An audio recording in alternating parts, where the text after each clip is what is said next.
Salut tout le monde, j'espère que vous allez bien et aujourd'hui je voulais vous parler des arnaques les plus courantes et donc à éviter que l'on retrouve très souvent dans le monde des NFT.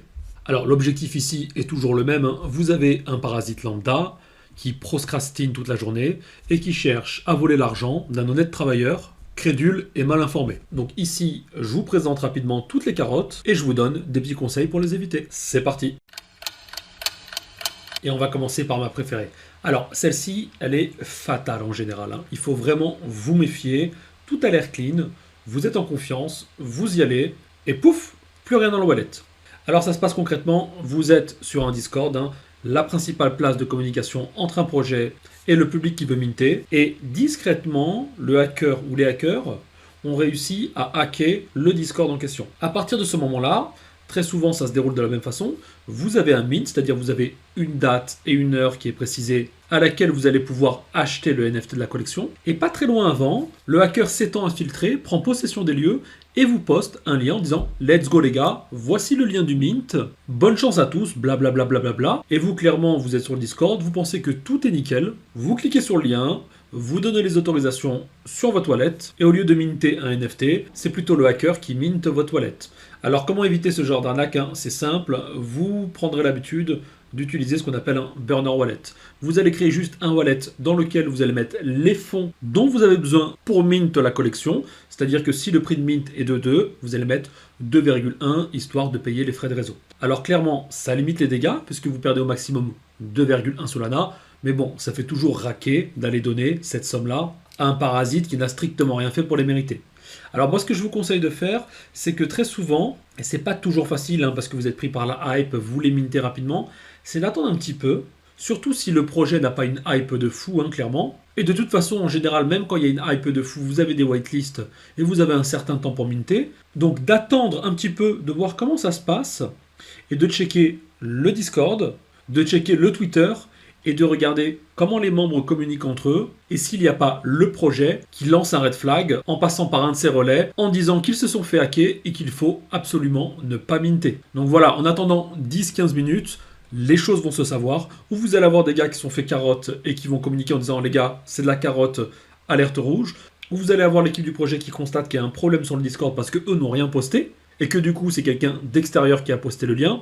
Bref, voilà la meilleure façon d'éviter de se faire arnaquer avec le hack du Discord. La deuxième carotte, beaucoup plus vicieuse, beaucoup plus longue, beaucoup plus pénible à subir, c'est ce qu'on appelle le slow rug. Alors le slow rug c'est quoi? C'est simplement l'intention d'une équipe d'abandonner son projet, mais au compte-gouttes. Donc vous rentrez dans un projet qui a un certain prix, on va dire par exemple vous rentrez à 3 Solana, et petit à petit vous allez voir le floor price qui descend de plus en plus, mais vraiment discrètement, vers 0, et vous avez l'impression que vous n'avez strictement aucune chance de sortir, puisque vous êtes rentré à 3, vous n'avez pas forcément envie de sortir à 2 ou à 1, mais que la meilleure chose à faire c'est de sortir puisqu'il ne se passe strictement rien. Donc très souvent l'équipe a gonflé son bag, a fait en sorte de créer une petite hype, vous rentrez assez haut et derrière c'est eux qui vendent, et petit à petit ils se délestent de leur bag, que ce soit eux ou leurs partenaires de l'arnaque, et vous vous retrouvez comme un con à avoir financé cette arnaque. Donc celle-ci est vraiment très embêtante parce qu'une fois que vous êtes dedans, ou vous sortez à perte, ou vous faites comme 99% des gens, vous espérez qu'il y a un repump qui ne se passe jamais. Et clairement là c'est difficile parce que on ne peut même pas accuser le projet de slow rug car on n'a jamais de preuves en fait. Ça peut être simplement les acteurs du marché qui ont décidé de tourner le dos au projet. Et donc c'est ça qui est calamiteux pour l'acheteur, c'est que en plus de perdre de l'argent, il n'a aucune preuve que le projet est une arnaque. Et c'est très pénible, croyez-moi. Troisième arnaque, beaucoup plus chevaleresque, c'est ce qu'on appelle le fast rug. Alors là, le mec cherche pas à comprendre, vous mintez, il ferme la boutique, merci, au revoir. Il vous enlève le slip et vous restez tout nu comme ça au bord de la route. Et il part dans sa grosse Lambo, sur une petite plage au bord des Bahamas, grâce à votre thune. Alors en général, comment on peut potentiellement, je dis potentiellement parce que c'est pas toujours le cas, reconnaître le fast rug?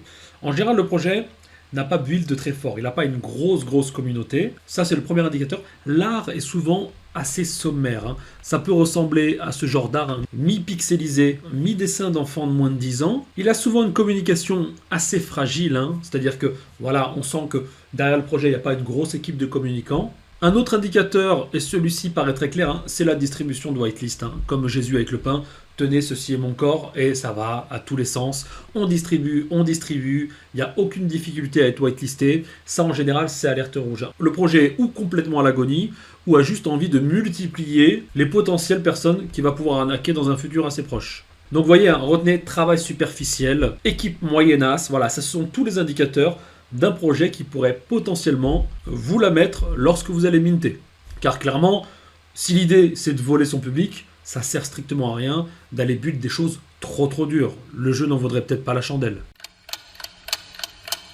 Arnaque suivante, ce qu'on appelle le pump and dump. Alors là, ça se joue à plusieurs, hein. C'est une équipe, vous avez un petit projet qui fait appel à plein d'influenceurs, hein, souvent sur Twitter. Hein. Ils se mettent un petit peu d'accord, ça s'arrose un petit peu sous le matelas, et puis ça vous crée une hype de fou, hein, du style let's go, le projet il est en feu. Si vous rentrez pas maintenant, vous allez vous en mordre les doigts, patati patata. Donc vous créez un petit peu de FOMO, hein. Tout le monde se dit mais qu'est-ce qui se passe, faut que je rentre maintenant sinon je vais louper quelque chose. Ça monte, vous rentrez un peu trop haut, et comme tout le monde a bien chargé son bag assez bas, une fois qu'on atteint une belle hauteur, ça vous shorte le projet, donc ça vend le projet, et bam, on descend dans les bas-fonds, et vous n'avez strictement pas le temps de réagir. Et c'est triste à dire, hein, vous êtes le dindon de la farce. Donc là, pas grand-chose à faire, hein, il faut juste pas être naïf. Hein. Quand vous avez un projet d'un coup qui a une grosse hype et qu'elle n'est pas quantifiable, que vous ne savez pas d'où ça vient et qu'il n'y a pas de réelle raison pour que ça le soit, méfiez-vous, ne commencez pas à FOMO, hein, comme des petits débutants, à distribuer vos sols. Ça vaut quand même de l'argent, donc vous feriez mieux d'être assez vigilant là-dessus. L'arnaque d'après, le service d'assistance, hein, là c'est du Twitter dans le texte. Vous avez un petit problème ou une petite question sur un projet et vous avez une armada de mecs qui se font passer ou pour MetaMask ou pour Phantom ou pour d'autres types de wallets sur d'autres blockchains en vous disant non, vous inquiétez pas, on est là pour vous, on va s'occuper de tout. Il suffit simplement de me donner votre clé privée et je m'occuperai de la suite. Donc là, clairement, aucun projet ne vous contactera par message directement si vous ne l'avez pas contacté. Donc 100% de l'arnaque. On next et on passe à la suite. Derrière, vous avez une autre arnaque qui ressemble un petit peu, hein, à ce qu'on avait dit au début sur le Discord. Vous allez avoir, pas très loin avant le mint, plein de petits messages perso avec des liens de mint en disant let's go, le mint a commencé, c'est là que ça se passe. 100% du temps, c'est de l'arnaque, c'est juste des bots ou des mecs qui vous envoient des messages avec une URL qui ressemble à s'y méprendre à celle du projet, avec des photos et une mise en page qui est celle du projet, pour que vous cliquiez dessus, que vous alliez minter sur info bien entendu, et qu'on puisse drainer votre wallet. Donc là, clairement, quand vous êtes sur un projet, coupez vos messages perso, comme ça vous êtes tranquille. Et la dernière, hein, la classique de chez Classique, c'est le dev qui part avec la caisse. Bon là, clairement, c'est compliqué parce que bon, on ne sait jamais si c'est vrai, s'ils ne sont pas entendus. Donc en gros, hein, vous avez toute l'équipe du projet, plus le développeur. Le développeur, lui, il a des lignes de code, donc il peut tripatouiller un petit peu des choses qu'on ne voit pas. Vous mintez, tout se passe bien, l'équipe est sérieuse, et puis d'un coup, le développeur se casse avec la caisse, et il ne vous reste plus que vos yeux pour pleurer. Et récemment, on a eu quand même quelques exemples autour de ce type de problématique. Là, clairement, quand c'est avéré, il n'y a pas grand-chose à faire.